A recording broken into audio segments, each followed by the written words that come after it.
ముఖ్యమంత్రి గారు తన స్థాయి మర్చి మాట్లాడడం చాలా దురదృష్టకరం. ఆయన లాగులలో తొండలు పెడతా ఉన్నాడు కదా, మాకు కూడా వస్తుంది సార్. తొండలేం కాదు, ఇంకా వేరే కూడా మస్తుని మొత్తం వదిలిపెట్టిన ఇంకా లాగులల్లో. కానీ ఎందుకు వదిలిపెట్టాలి, ఎందుకు చేయాలని చెప్పి మేము ఊకుంటున్నాము. నీ అంత దిగజారి అంటే మాట్లాడేంత వ్యక్తులం కాదు. ఎందుకంటే మా స్టాండర్డ్ మాకుంది. నీ స్టాండర్డ్ ఏదో నువ్వే పొడగొట్టుకుంటున్నావు. నీ స్టాండర్డ్ ఏంది? ఓటుకు నోటు కింద జైల్లో కూర్చొచ్చినాడు. నువ్వు దొంగను. దొంగలం కాలేం కదా మేమైతే. మేమంతా పనిచేసేటోళ్ళం, ప్రజలకు పనిచేసేటోళ్ళం. నీళ్ళక సొంతంగా లాభాల కోసం ఒక తమ్ముని ఒకని ఇద్దరు తమ్ములను పెట్టి మొత్తం కొడంగల్లో కానీ ఎక్కడ పడితే హైదరాబాద్లో కానీ ఎక్కడ పడితే భూదందాలు చేస్తారు. మేము కాదు. అట్లా మేము చూసింది ఉంటే చూపి మేము చేసి. కానీ ఈ రోజు కూడా మీ ఎమ్మెల్యేలు చేస్తున్నారు భూదందాలు. మీ ఎమ్మెల్యేలు గుర్తుపెట్టుకోండి. ఈ మాట అంటున్నాంటే మీకు గుర్తుపెట్టుకోండి. కావాలంటే ఆ డీటెయిల్స్ అనేవి నీకు పంపిస్తా. ముఖ్యమంత్రి గారికి మీకే పంపిస్తా. ముఖ్యమంత్రి గారు పంపించమంటే పంపిస్తా, నాకేం ఇబ్బంది లేదు. ఎందుకంటే మీకు కూడా వాస్తవాలు తెలవాలి. మీ ఎన్నుకున్న వాళ్ళు మిమ్మల్ని రెచ్చగొట్టుతున్నారా, మళ్ళీ నువ్వు రెచ్చిపోతున్నావా, బల్బ్ ఎక్కిందా నీకు ముఖ్యమంత్రి అని చెప్పి నీకు ఎక్కిండొచ్చు కూడా. ఎందుకంటే రెడ్లకు జర తిక్క ఉంటుంది. జర కింద ఎవడైనా పుల్ల పెడేసరికి మీరు జుమ్మని లేస్తారు. అట్లా కూడా అయింటుంది. కానీ తప్పు. ఒక అధికారం వచ్చినాక చాలా నిబ్రతగా ఉండాలి, చాలా తెలివితోనే మాట్లాడాలి. నిన్ను చూసి 10 మంది నేర్చుకునాలి.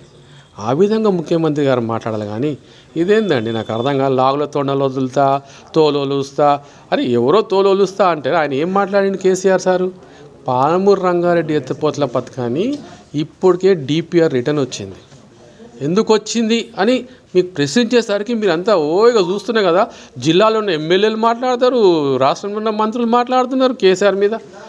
రావద్దా బయటికి? ఆయన 2 ఏళ్ళతో 4 ఏళ్ళకి వస్తామయ్యా. మీకేంటయ్యా, మీకేంటి బాధ?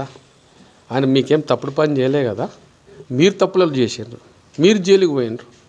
కానీ ఆయన తప్పుడు పని చేసినా నువ్వు అంటావా? ఆయన పెద్ద మనిషిని పట్టుకొని నీ ఇష్టమైనట్టు మాట్లాడతావా? ఎవరి తాగులు ఎవరు తొండలు పెడతారో నువ్వే అన్నావు కదా, ఛాలెంజ్ చేసినావు కదా. ఇప్పుడు మన కొడంగల్లా తప్పకుండా చూస్తాం 2029లో ఎవరు లాగలలో ఎవరు తొండ వదులుతాడు, ఎవడు ఊసరు విల్లక్ అవుతాడు, ఎవరు రంగులు మారుతాయి అనేది మా పక్కా తెలుస్తుంది. అప్పుడు జర వెయిట్ చేయి. నువ్వేం చేస్తావు? డెవలప్మెంట్ ఇస్తా అన్నావు కదా. 2000 పెన్షన్, 4000 చేస్తా అన్నావు. మహిళలకు వృత్తిని ఇస్తాను 2500. అది లేదు. రైతులకు ఇంతవరకు బోనస్ అన్నావు. బోనస్ గతే లేదు. ఒక్కసారి వేసినావు కథం బరకాస్. మళ్ళీ ఇంత బోనస్ లేదు. కొనుగోలు కేంద్రాల కాడ పోతే అంత తరుగు పెట్టి మొత్తం దోసుక తింటున్నారు మీ ఆఫీసర్లు, మీ రైస్ మిల్లర్లు అంతా కూడా రైతులను. ఇవన్నీ మీకు కళ్ళకు కనపడతలేదా? అంటే నువ్వు రైతువైతే ఇవన్నీ అర్థమవుతాయి. నువ్వు రైతువే కాదు కదా, నువ్వు ఒక రియల్ ఎస్టేట్ బ్రోకర్వి. రియల్ ఎస్టేట్ ఇప్పుడు నువ్వు మీ తమ్ముళ్ళు చేస్తున్న పని కూడా అదే కదా. వేరేం పని చేస్తున్నారు మీరు? ఏమీ లేదు. మళ్ళీ చేసేటోళ్ళని అనేటోళ్ళ ఎట్లా పడుతున్నా అట్లా మాట్లాడతారు. ఏం చేసిండు సార్ మా కేసీఆర్? నీది ఏమో దోసుక తిన్నాడా? నీదేమో దోసుక తిన్నాడా? దేశంలో ఏమో దోసుక తిన్నాడా? ఆయన ఏం చేసినా కూడా భారతదేశంలో తెలంగాణ నంబర్ 1 స్థానానికి తీసుకుపోయింది. ధనిక రాష్ట్రంగా చేసిండు. నీళ్ళక లోఫర్ పనులు చేయలే, నీళ్ళక దరిద్రం తెచ్చి పెట్టలే, బిచ్చం అడగడం చేసి పెట్టలే తెలంగాణని కేసీఆర్ సార్. గర్వంగా కాలర్ తిరిగేటట్టు చేసిండు మమ్మల్ని. అది తెలుసుకొని మాట్లాడు. గౌరవం ఉంటుంది. నీకేమైనా తెలియకపోతే పోయి కేసీఆర్ని అడిగి తెలుస్తుంది. ఎందుకంటే ఆయన రాజకీయ అనుభవంలో నువ్వు ఆయనకు కనీసం ఒక ఎంటిక మంత్రం కూడా కాదు. గుర్తుపెట్టుకో.